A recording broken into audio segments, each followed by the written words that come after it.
You will hear a number of different recordings, and you will have to answer questions on what you hear.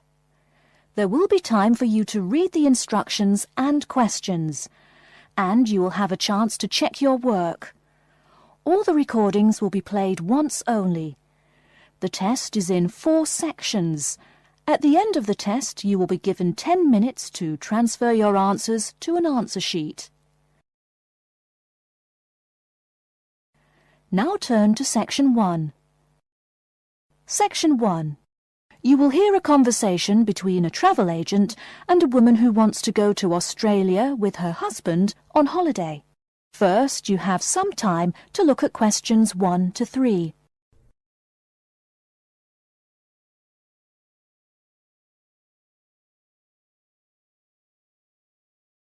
Now we shall begin. You should answer the questions as you listen, because you will not hear the recording a second time. Listen carefully and answer questions 1 to 3. Good morning. I've been looking at your holidays to Australia in your brochure. I'm thinking of going during the second half of next month. Good morning. As you can see from our brochure, we offer a wide variety of packages to various destinations in Australia. Is there anything in particular that interests you?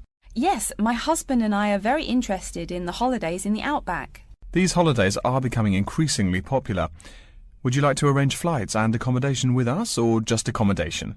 Can you arrange flights from Sydney? Certainly. OK, flights and accommodation then. Right, you said that you wanted to travel next month. Which date would you prefer? I should point out that there are no daily flights available, so if you have a flexible itinerary, that's better. Well, we arrive in Sydney on the 15th of April, and we were thinking of travelling to the outback on the 18th of August. April. OK, there's only one flight from Sydney to Alice Springs on the 18th, so I'll book you on that. It leaves at 10 in the morning, which is quite convenient. Shall I book 2 seats for you? Yes, please. As for your stay in the outback, you can see from the brochure that we offer 3 packages: budget, standard and luxury. The budget package is about $500 Australian dollars, the standard package is about $700 and the luxury one is approximately $1,000, though it does depend on exactly what you would like regarding extras. Which one would you prefer? Well, we can't decide between the budget and standard options. Well, actually, just looking at my computer here, on the date that you want to fly into Alice Springs, there is no standard accommodation available. It's fully booked, I'm afraid. That's okay. We think that the cheapest one should be fine for us. We don't mind roughing it for a few days, and we don't expect to be spending much time at our accommodations. We prefer the outdoors. Right, let's look at the room options. Before you hear the rest of the conversation, you have some time to look at questions 4 to 10.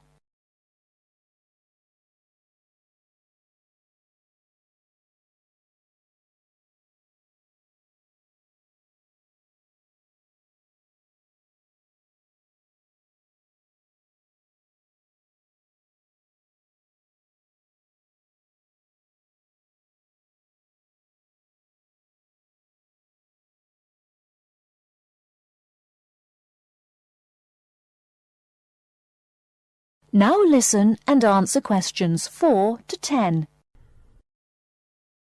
First of all, would you prefer a non-smoking room? Yes, neither of us smokes. OK. Oh, before I forget, could you book everything in my husband's name, please? Yes, of course. Are you paying by credit card? Yes. In that case, I'll need your husband's name exactly as it appears on the card. Of course, it's John A. Smythe. That's Smythe with a Y. John, middle initial A, surname Smythe, S-M-Y-T-H. Is that correct? Correct. Thank you. I'll just check the price. The room will cost $100 a night plus $10 tax, so $110 per night in total. Is that okay? Yes, that's fine. Book us for 3 nights, please. Most of the guests like to participate in some special activities and trips while they are staying in the outback. Is there anything that interests you and your husband? Yes, there are several things we'd like to see and do. We'd definitely like to visit the cultural centre. Yes, that's very popular. It's within walking distance of the accommodation and it's free. It's also a great place to pick up souvenirs of your trip. We were thinking about visiting one of the nearby farms. There are 2 farms nearby, a sheep farm and a kangaroo farm. There is also an opportunity to ride camels in the desert. Have you ridden a camel before? No, but it sounds like fun. Could you give me some more details about the kangaroo farm and the camel ride? Certainly. The kangaroo farm includes information on how the animals are raised, whilst the camel ride provides information on desert flora and fauna. Which would you prefer? You can arrange to see the kangaroos in the wild if you like, rather than on a farm. That sounds perfect. OK, we'll go on the camel ride and see the kangaroos in their natural habitat. OK, I'll arrange that for you. I forgot to mention that the journey also includes a stop at a place of Aboriginal artwork. It's a place well known for its stone carvings of animals and mythical creatures. That sounds great. Are the carvings in the desert? Yes. Wonderful. Well, that's perfect then. I'm sure you'll have a lovely trip, but remember that you need to take care in the sun. Yes, we're really looking forward to our trip. We really want to try to experience the dream time under the stars. Of course. That's what a trip to the outback is really all about. Yes. Now, how about the cost? That is the end of section 1. You now have half a minute to check your answers.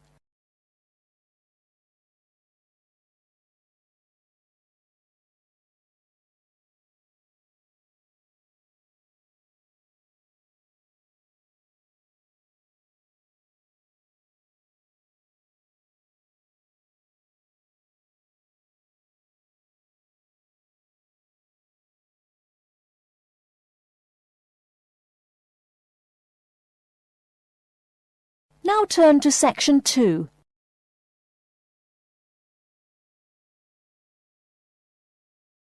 Section 2. You'll hear an announcement which is looking for some volunteers. First, you have some time to look at questions 11 to 15.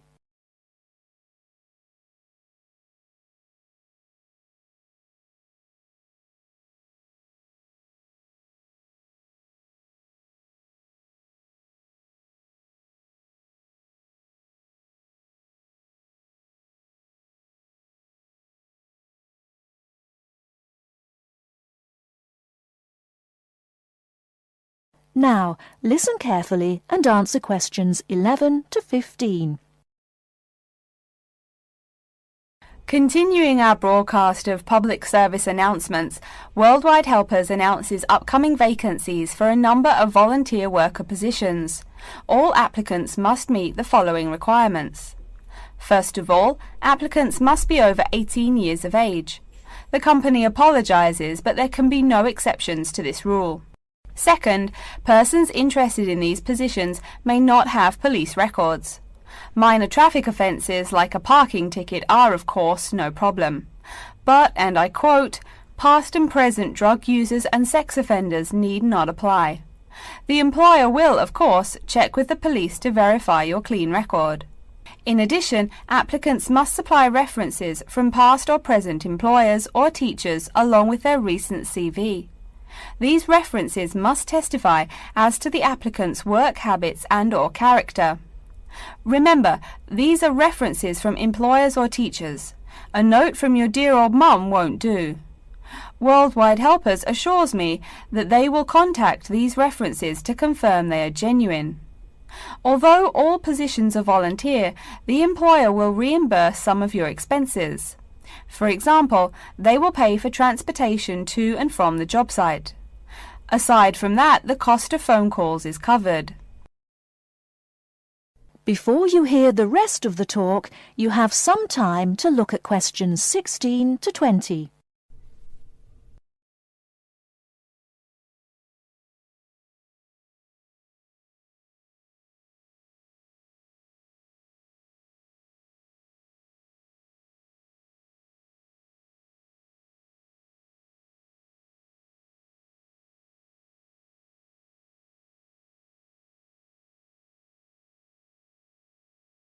Now listen and answer questions 16 to 20. As for the positions themselves, there are 3 types. The first involves assisting persons confined to wheelchairs. For this position, volunteers must be physically fit and in excellent health. they must be able to lift at least 150 pounds. They should also have a current first aid certificate from the Red Cross. But the most important requirement is that the volunteer must have his own car. On Tuesday afternoons, the volunteers take their clients to various scenic spots around the city to experience and enjoy nature. If you don't drive, but you'd still like to get involved, the centre has a number of openings for people to read to the blind. Readers must, of course, read English clearly. Persons with no foreign accent are preferred. For these positions, you must be available on Monday mornings. Oh, wait, I see a note here. There is one opening for someone who can read Urdu. Apparently, there is a Pakistani blind person who'd like to hear his or her native language, but the other positions are all in English. And finally, there are a limited number of volunteers needed to care for disabled children.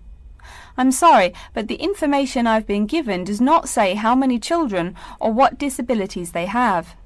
In any case, you are needed to care for the children for 1 week in August. Apparently, this will be at the close of the summer holiday.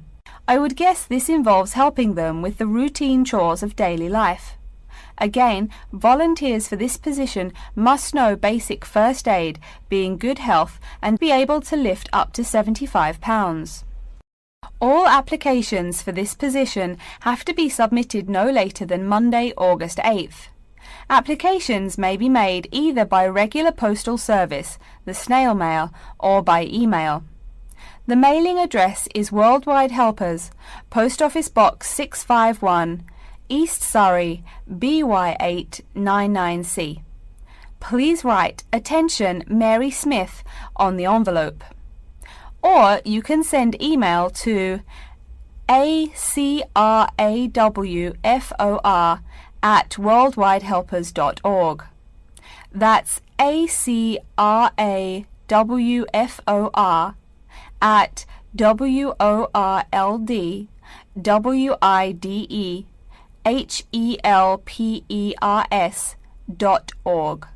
So get out there and do something good. Okay. Our next announcement is looking for someone to facilitate tiger breeding at the London Zoo. And get this, it's a strictly volunteer position. That means you don't get paid. Oh my God.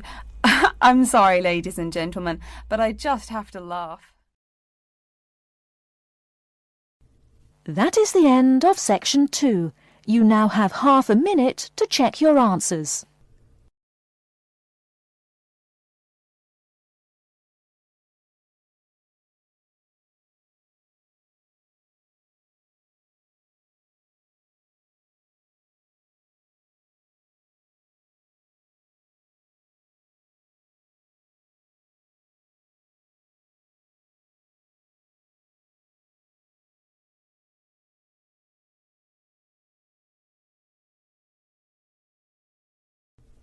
Now turn to section 3. Section 3. You will hear a student called Pete talking to his classmate Dave about the presentation that he will give on environmental science. First, you have some time to look at questions 21 to 25.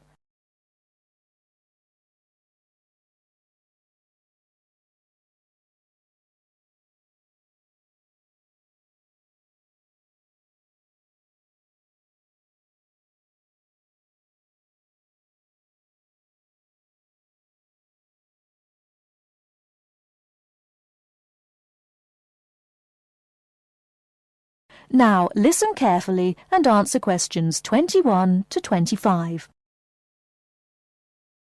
Are you just leaving the library now? I saw you get there at 8 a.m. Yeah, I've been there all day. What for?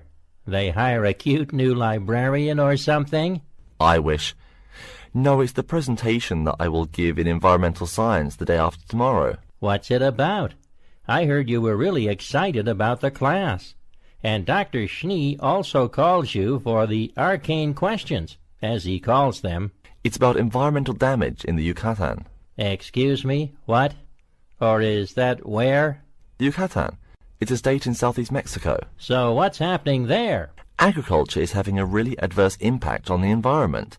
There are too many farmers doing too much farming. It's really destroying the forests and ruining the soil. Deforestation is a major problem there now. How did you learn about this? I don't recall Dr. Schnee saying anything about it in lecture. Yes, but my brother went there last month. You know, to look at the old cities like the Maya Indians built. That's what first got me interested. Your brother Tom? No, Dick, Harry's twin. Anyway, he told me how few trees there were now, and how much empty ground that grows almost nothing. He said the place looked more like the desert than jungle in some parts. It brought environmental damage, so I started looking for materials in the library. Here, look at this magazine. What's in it? It's an old issue of National Geographic. It includes interviews with tourists who have been there in the past few years. It's pretty bad. See the photos? I see the photos, but 1 or 2 photos don't prove anything. Then read what the article says. Right there. The first thing it points out is how soil samples show it's hard for anything to grow there.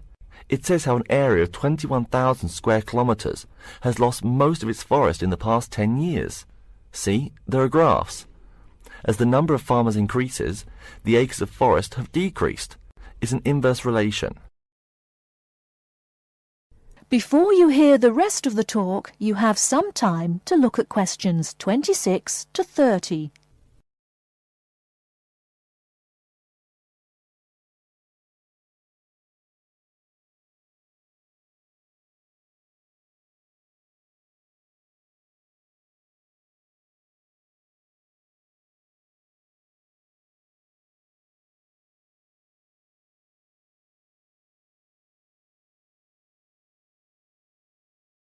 Now listen and answer questions 26 to 30.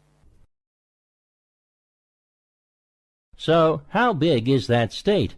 I'm sorry, but I've never really learned the metric system. It's bigger than the state of Massachusetts. That's shocking. Anything else? There's lots of else.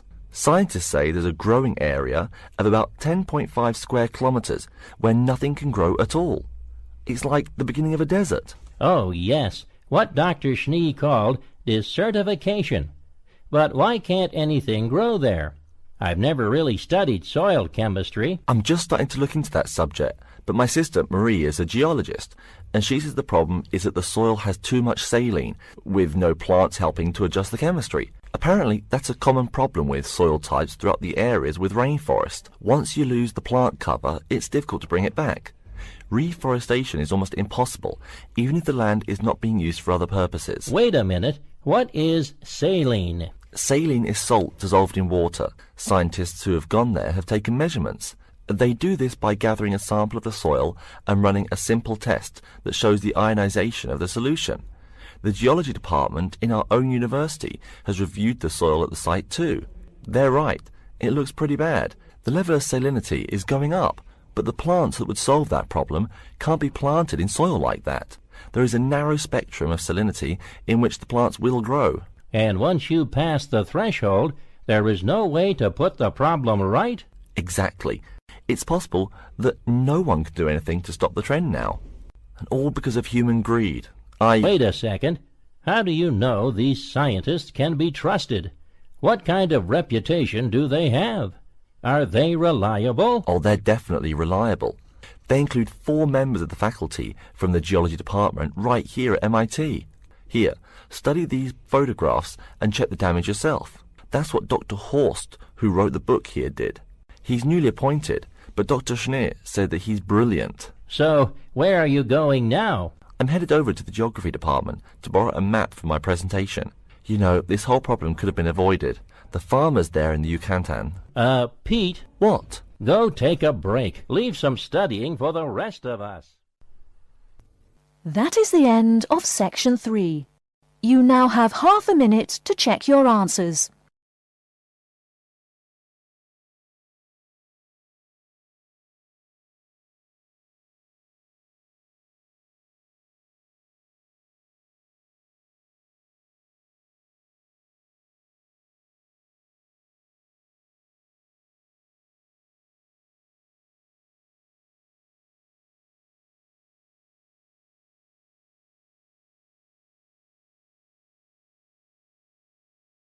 Now turn to Section 4. 4. You will hear a lecture's introduction to Insect Biology 101. First, you have some time to look at questions 31 to 40.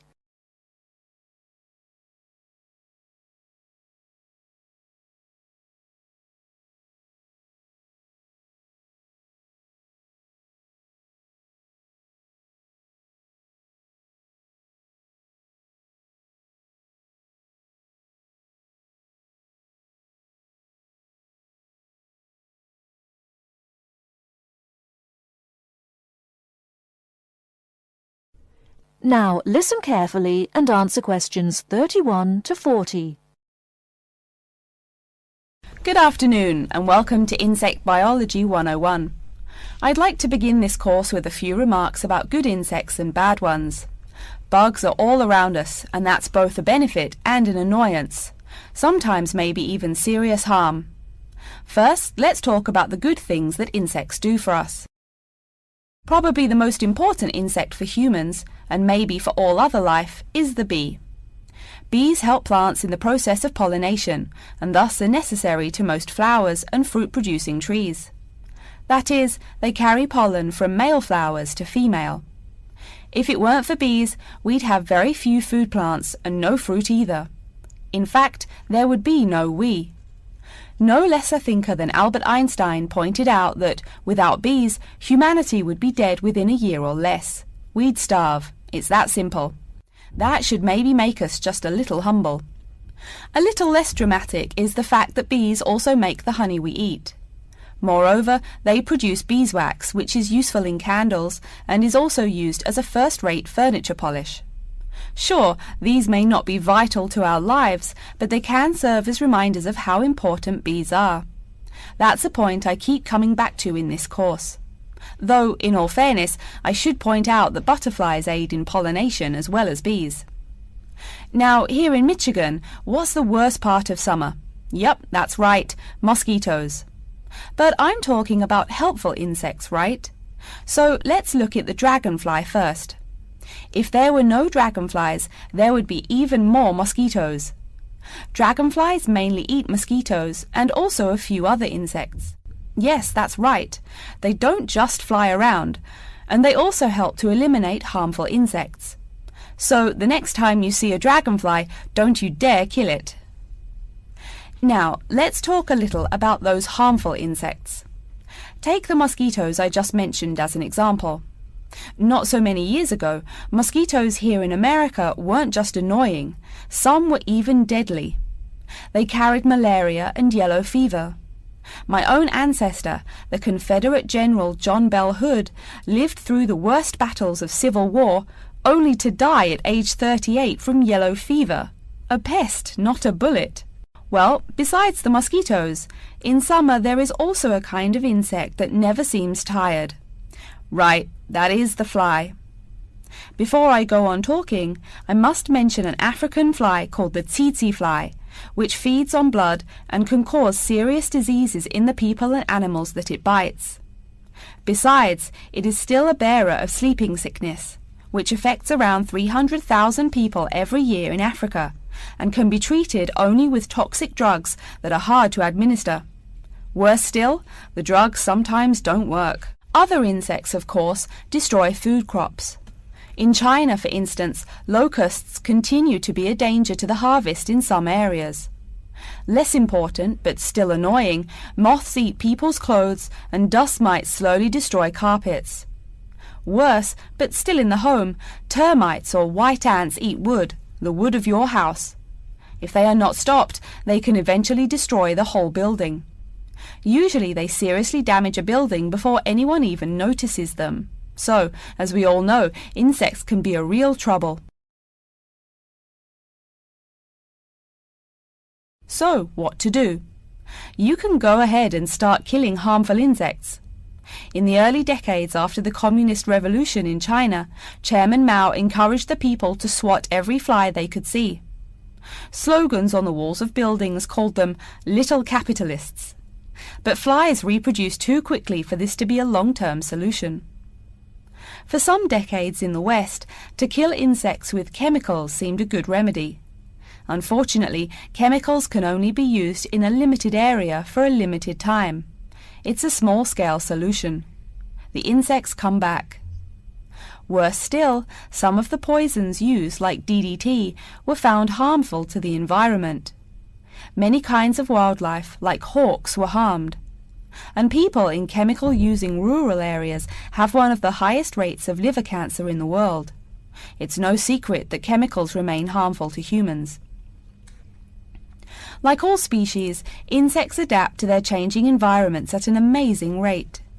When a new chemical is introduced to their habitat, the insects that survive are generally the ones with some way of resisting the harmful effects. They then breed with the other survivors, and just like that, insects become resistant to most poison in a few generations. An insect generation, remember, is a couple of months at most. So again, we have to ask, what to do? Well, there are biological solutions. Some of these are pretty simple. One is destroying the insect's habitat. You take away their home or food. Cleaning your kitchen is the best way to prevent roaches. No garbage, no food. Getting rid of marshes and swamps eliminates mosquitoes. Other solutions might include bringing in dragonflies or bats in areas where mosquitoes are many. This is a cheaper alternative to chemicals. Biological methods like this also bring no extra pollution to the environment. But you have to be careful. If you change the environment too much, you might be hurting other forms of life accidentally. One recent method of controlling insect populations involves interrupting their breeding cycle. What does that mean? It means birth control for bugs. Insects are provided with food that makes them unable to reproduce. Since they can't have babies, the population disappears, or nearly so. And since no young are born, resistance is not a problem, with no young insects developing increased resistance. Interrupt the life cycle, eliminate the bug. It's clear that we must have an understanding of the life cycle of the insect. At least, that's the plan. We'll go into more detail as the course goes along. Now, I will stop here to see whether you have any questions or not. That is the end of section 4. You now have half a minute to check your answers.